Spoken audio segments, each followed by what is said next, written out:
단지를 분할해서 재건축할 수는 없나? 그러니까 통합 재건축이 아니라.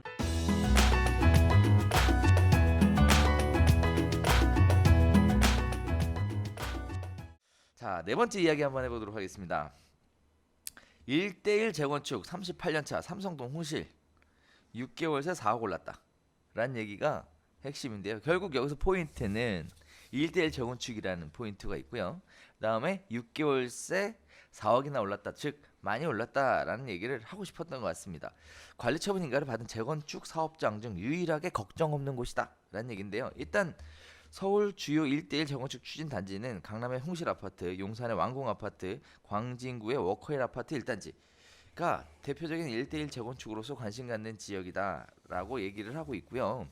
이처럼 1대1 재건축을 사람들이 관심 갖는 이유는 조합원의 분담금은 높지만 고급화를 추진한 1대1 재건축 단지가 사업 속도도 빠르고 불확실성을 없앨 수 있다라는 주장이 있고요.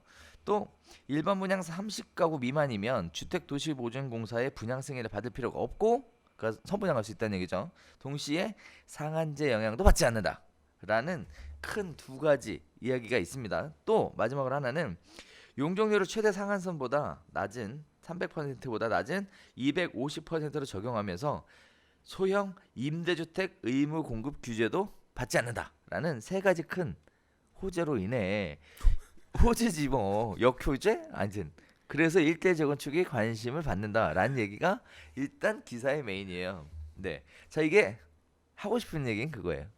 정상인가 이거? 그러니까 아까 얘기했던 얘기예요. 그러니까 이게 연장선이죠. 네. 용적률 나눠먹기, 그러니까 이 재건축에서 임대 아파트는 서울시 같은 경우는 서울시의 3종 일반 주거지역 용적률이 250이에요. 근데 국토계획 및 이용에 관한 법률의 용적률은 300이거든요. 네. 50이 남잖아요. 그러니까 네. 그 50%를 더 받아 지을 수 있어요. 근데 그거 지을 때 서울시랑 나눠먹기로 했어요. 그렇죠. 건축비는 주는데 토지는 무상기부 체납하고, 그래서 이제 그 임대 아파트를 져야 되는 건데 여기는 그냥 우린 250까지만 할게요. 국계법상 상한이 300 안 받아서 추가적으로 늘어나는 부분 없게 할 테니까, 그래서 임대 아파트를 안 짓게끔 했다는 거고.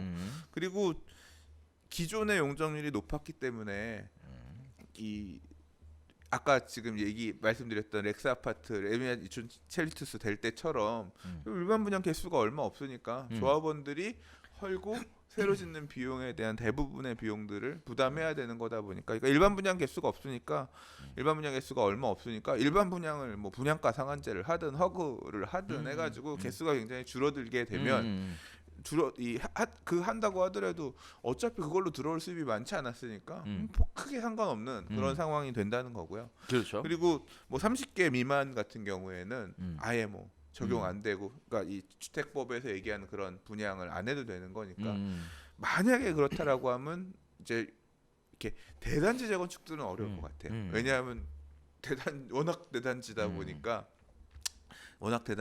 일반 분양이 30개 이상 나올 수밖에 없잖아요. 근데 그렇죠. 중소규모 단지들 같은 경우는 야 그럼 우리 용적률 받아먹을 만큼 받아먹지 말고 일반 분양 30개 미만으로 줄여서, 그래서 그런 얘기도 있어요. 예, 재건축은 상대적으로 중대형 평형을 재개발에 비해서 많이 지을 수 있거든요. 그렇죠. 예, 이제 그런 형태로 가든가 아니면 지금 얘기한 것처럼 1대1 재건축 형태로 가면서 일반 분양 개수 줄여서 그냥 우리가 돈 많이 내고 하자 이런 쪽으로 가는 곳들도 나올 수 있을 것 같고.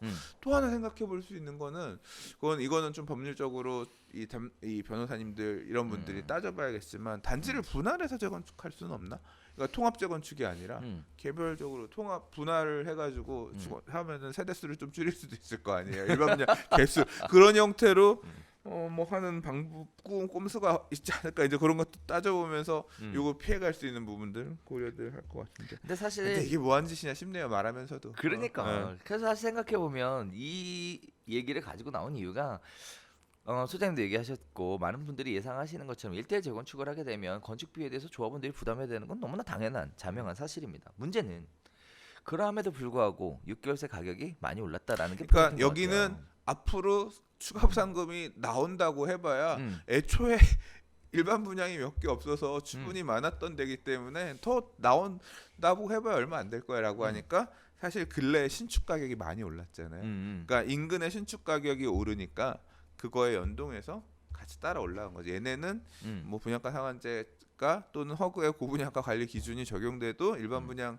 별로 상관없이 일반 분양 할 수 있는 지역이니까 상관없이 간다. 뭐 이런 식으로 생각하고 주변 아파트 가격에 딱 연동해서 바로 움직이고 있는 그런 모습이라고도 할 수 있겠죠. 그렇죠. 네. 그래서 재건축으로 들어가고 싶은데 재건축을 들어갈 수가 없으니 그 결국 재건축에 들어가고 싶은 수요는 두 가지거든요. 하나는 투자 수요가 있고요. 또 하나는 신규 아파트에 대한 관심, 실수요자에 대한 관심이 재건축 수요 쪽으로 전환되는 것이 일반적인데 결국 재건축으로 들어갈 수 없으니까 새 아파트에 대한 관심이 결국 일대 재건축을 추진하고 있는 이쪽으로 몰리게 되는데 그 원인은 결국 불확실성이 제거가 되었기 때문에 그렇죠. 네, 이쪽으로 간다. 결국 이 부분 때문에 가격이 상승하는 것이다라고 이야기를 하는데 이게 정상이냐 이거지. 그러니까 그렇죠. 그러니까 지금 문제가 되는 많은 사업장들도 네. 추가 부담금의 규모가 얼마 정도가 정해질 거다라는 게 딱 나오잖아요. 네. 그러면 그 다음에 지금은 이제 일종의 공포에 쩔어서 수분이 얼마가 될지 모르니까 네. 그게 계산이 안 되니까 거래가 안 되는 건데 음. 계산이 돼서 거래가 나오면 그 가격을 매도인이 떠안아야 살 거 아니에요. 그렇죠. 그러니까 그만큼 피가 빠지겠죠.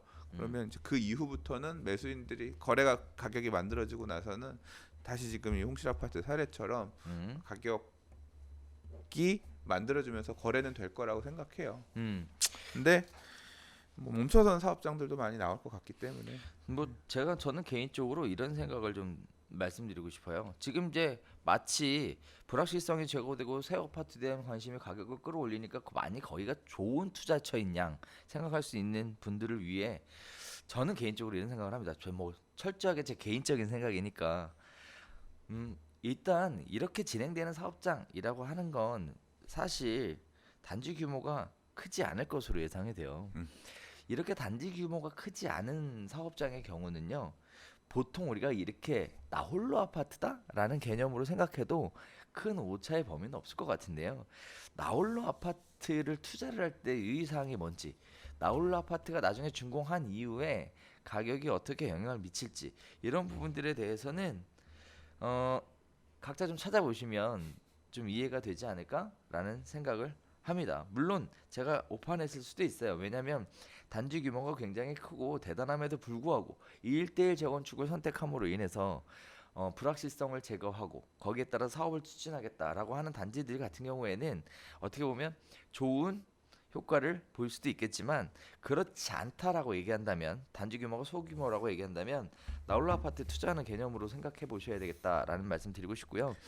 말 조심해야 돼. 홍실 왜? 보니까 나 홀로 아니야. 그러니까 그래서 얘기하는 거예요. 그래서 단지 규모가 크면 그렇진 않다는 거. 네. 그다음에 또 하나는 입지에 대한 부분을 굉장히 꼼꼼하게 살펴보셔야 된다라는 부분을 말씀드리고 싶어서 괜히 다른 사람들 막 열심히 춤출 때 덩달아 춤추지 마시라고.